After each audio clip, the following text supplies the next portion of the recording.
पद के नीचे बैठे उस साधु की बातें और मोर मोरनी का शांत चेहरा याद आ जाता और वह खुद को रोक लेता। धीरे धीरे उसके व्यवहार में एक स्थिरता आने लगी। अब वह हर सुबह उठकर पहले गीता को मुस्कुराकर देखता, उसके काम में हाथ बंटाता और बिना कहे ही छोटे छोटे काम कर देता। गीता भी इस बदलाव को महसूस कर रही थी, लेकिन उसके मन में अभी भी संदेह था, कहीं यह कुछ दिनों का नाटक तो नहीं, क्योंकि उसने पहले भी कई बार रामू को गुस्से में वादे करते देखा था जो कुछ ही दिनों में टूट जाते थे।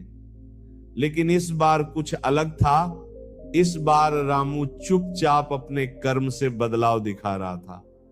एक दिन जब घर में अनाज बहुत कम बचा था और पैसे भी खत्म होने के कगार पर थे, तब गीता के मन का डर फिर से बाहर आ गया।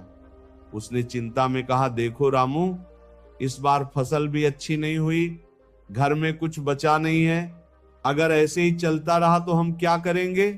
पहले का रामू होता तो शायद झल्ला जाता या गीता को ही दोष देने लगता, लेकिन इस बार उसने शांत स्वर में कहा, चिंता मत करो, हम साथ हैं तो सब ठीक हो जाएगा। ये सुनकर गीता कुछ पल के लिए चुप हो गई, क्योंकि उसने पहली बार रामू के शब्दों में भरोसा महसूस किया। उसी दिन दोपहर को जब रामू खेत में काम कर रहा था, तभी अचानक तेज आंधी और बारिश शुरू हो गई। उसकी मेहनत से उगाई गई फसल का एक बड़ा हिस्सा खराब हो गया। ये वही क्षण था जहां उसकी असली परीक्षा शुरू हुई।